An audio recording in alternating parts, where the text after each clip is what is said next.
अजीत की मुंहजोरी, बीजेपी की मजबूरी। महायुति सरकार की भ्रष्टाचार विरोधी छवि पर सवाल।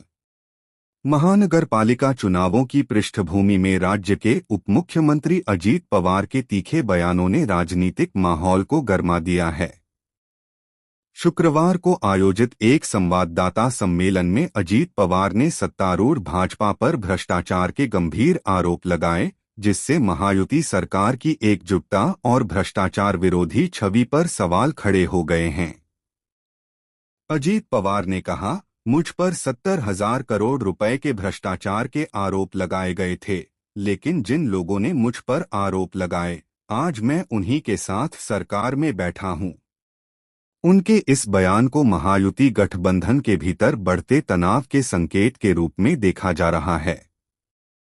विकास के लिए कोई ठोस योजना नहीं। उन्होंने आरोप लगाया कि भाजपा के पास पिंपरी-चिंचवड शहर के विकास के लिए कोई ठोस योजना नहीं है। सत्तारूढ़ दल का पूरा ध्यान भ्रष्टाचार के जरिए पैसा कमाने पर केंद्रित है। भाजपा शासनकाल में नगरपालिका की लगभग 8,000 करोड़ रुपए की जमा राशि खर्च की गई, लेकिन उस धन से कौन से विकास कार्य हुए, यह जनता के सामने स्पष्ट किया जाना चाहिए। अजीत पवार ने कहा कि पिंपरी-चिंचवड में लूट-खसोट करने वाली एक संगठित गैंग सक्रिय हो गई है। पीसीएमसी की कार्यप्रणाली में पारदर्शिता का पूर्ण अभाव है। राज्य में कानून का डर खत्म हो गया है और बड़े पैमाने पर हफ्ता वसूली हो रही है। सड़कों, शिक्षा, कुत्तों की नसबंदी जैसी कई परियोजनाओं में भारी भ्रष्टाचार हुआ है। टेंडर प्रक्रिया में खुलेआम दबंगई।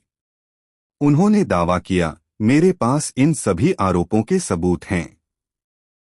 टेंडर प्रक्रिया में खुलेआम दबंगई हो रही है।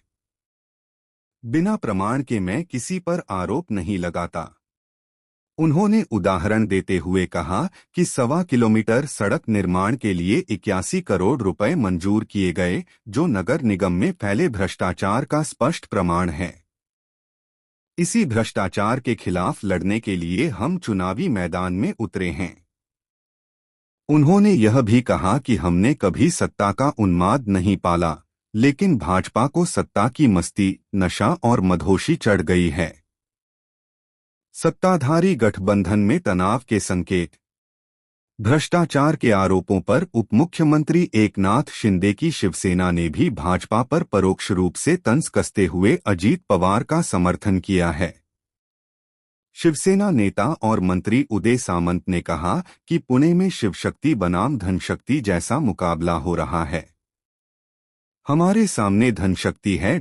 उन्होंने कहा, हमें किसी की बुराई करने की जरूरत नहीं है।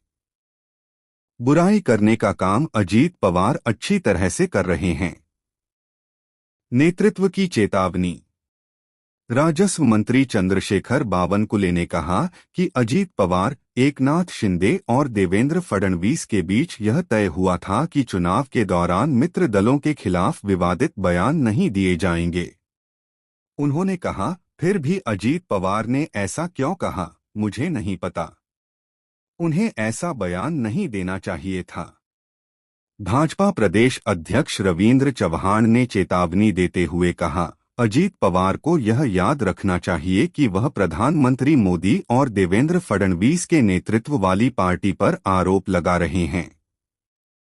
यदि भाजपा ने जवाबी कार्रवाई की तो अजीत पवार को भारी मुश्किलों का सामना करना पड़ सकता है। मैंने पहले ही कहा था कि उन्हें महायुति में शामिल करते समय सावधानी बरतनी चाहिए थी।